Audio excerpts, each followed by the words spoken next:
went to a lawn dart tournament, drank a bunch of booze, and threw metal objects in the air. I mean, that's kind of how I felt. I went to way crazier shit. Like, I don't know if you guys are country folk or not. I don't know if the phrase mud runs means anything to you. But we used to go to the mud runs, and that is fucking wild. You're out in the middle of absolutely nowhere, and there's a giant pit of mud and a lot of people with a lot of alcohol and big trucks.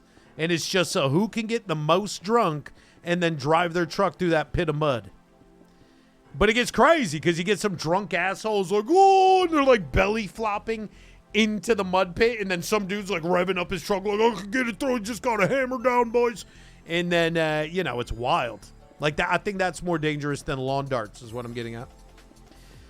Now, Mud Runs is just like an organized off-road event where you just get absolutely wasted and drive trucks in the mud. And lots of fights. There's usually a couple fights.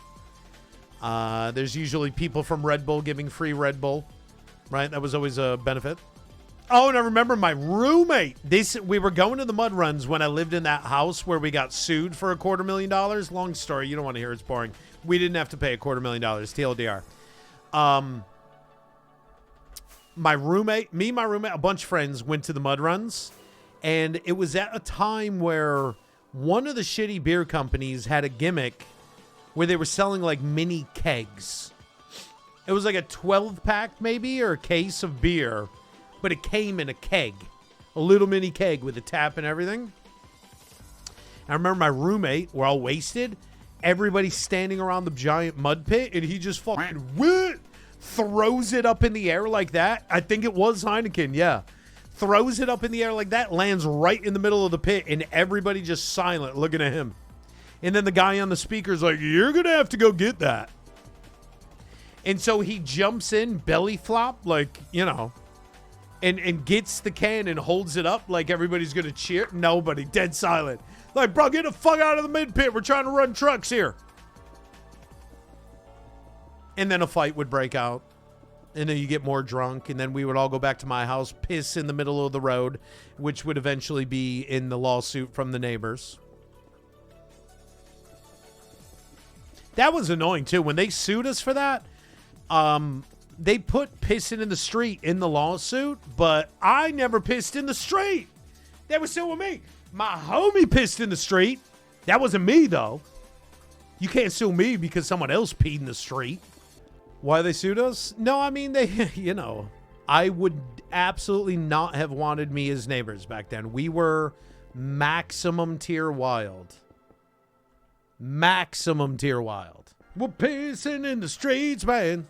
Riding dirt bikes, pissing. I mean, they just threw everything they could think of in the lawsuit. I mean, they were even trying to sue us for mowing our lawn at night, which is not illegal. Like, there's nothing. Why would you're allowed to mow your lawn at 2 a.m. if that's when you have to mow your lawn, right? You work graveyard shift or something, or you work, whatever your schedule is. So you're awake at night. Well, you're allowed to mow your lawn then. That's when you mow your lawn. You work C shift. What do you want? But they threw that in there. They wanted to say that we were reducing their property value. Please, our lawn looked nicer than theirs. We were a bunch of country boys. Half of them were landscapers. Everything was clean, dude.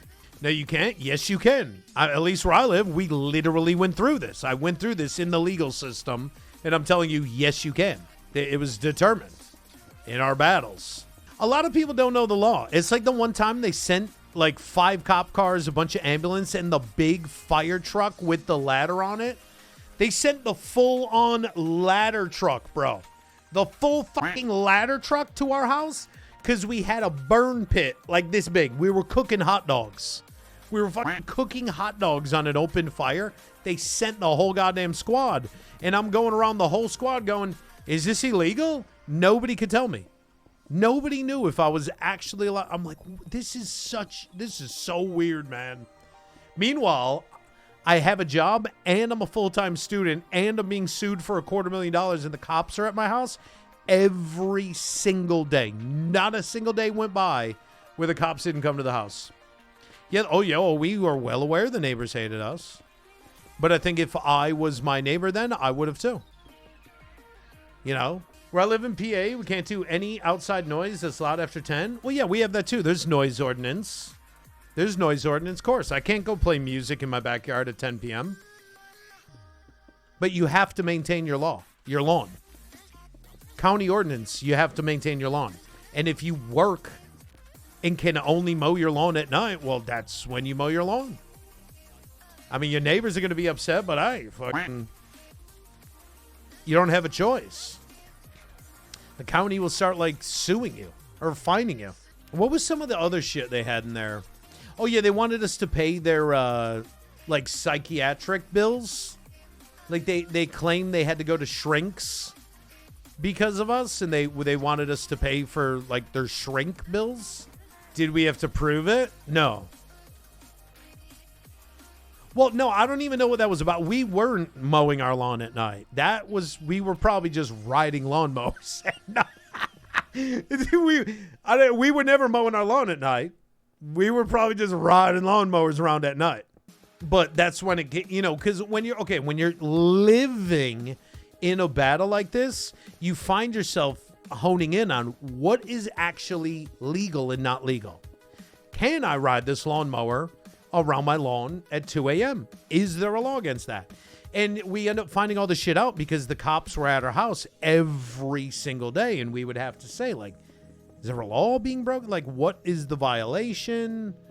Bro, and they would call and just make shit up. One time, me and Amanda and then my roommate and his girlfriend are sitting on the couch in the living room, lights off, not even drunk, watching a movie, and 3 cops knock on the door. Dunk, dunk, dunk. Open the door. Yeah, we got to call underage sex party. And I step out of the way and nobody's underage. Nobody's having sex. There's not even any noise coming from the house. There's not even any noise. But the cops were there every day with some new trumped up charge. Yeah, well, the first time I went to court, that was the argument I tried to make to the judge. But then I started to realize that there was actually corruption taking place. I don't know. I don't feel like rehashing the whole thing, but the judge was trying to get us. Police officers we had never seen before were involved in trying to get us. And a lot of that played out in a courtroom, which was a massive eye-opener for me. I couldn't believe, I was sitting in court going, I cannot fucking believe this. It all started with the judge was trying to give us everything he could. And before the judge would even hear the case, he was instructing us to get lawyers. And we're looking at him like, bro, we're in here for a noise ordinance ticket. Why would we get lawyers?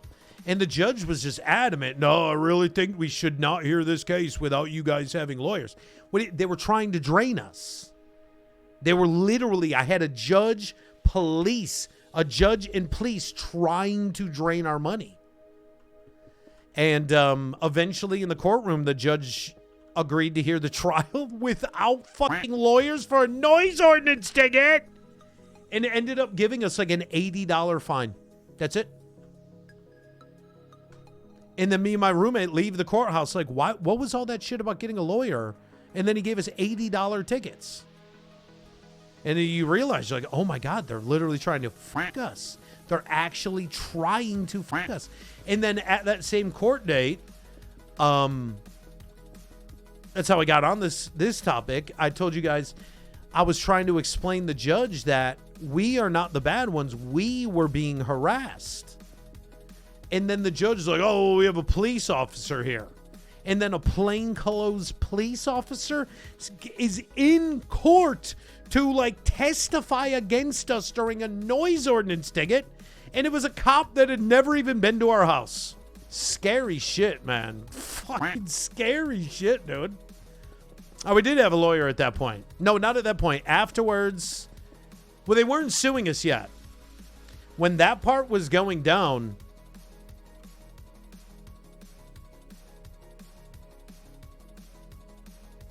no, you don't get a lawyer for a noise ordinance ticket. No. I know what you're trying to do. You always get a lawyer, never talk to the cops. Yeah, it's a noise ordinance thing it did. Anyway, we weren't being sued at that point. Once we got sued, then I got a lawyer. And then it was pretty easy to muscle them around. No, I had an amazing lawyer. That took the case for free.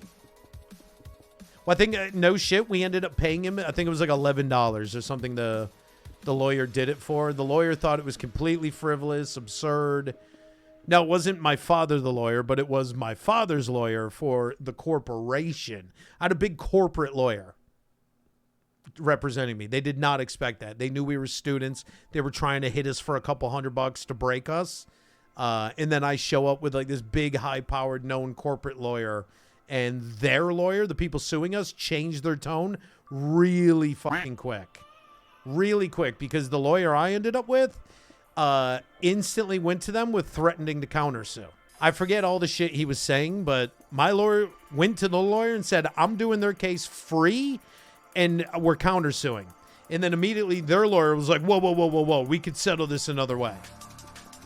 And basically, for me to get out of it, I just had to leave. That was it. They're like, if he just leaves, we'll drop it. And so my lawyer's like, if you leave, they drop it. I was, I'm packing my car right now. I'm gone. My roommate got out of it too, but the landlord, I don't know what happened to him because he didn't have a choice. He couldn't settle. He had to deal with them because he still owns the house and can't just leave. What? Subscribe for more.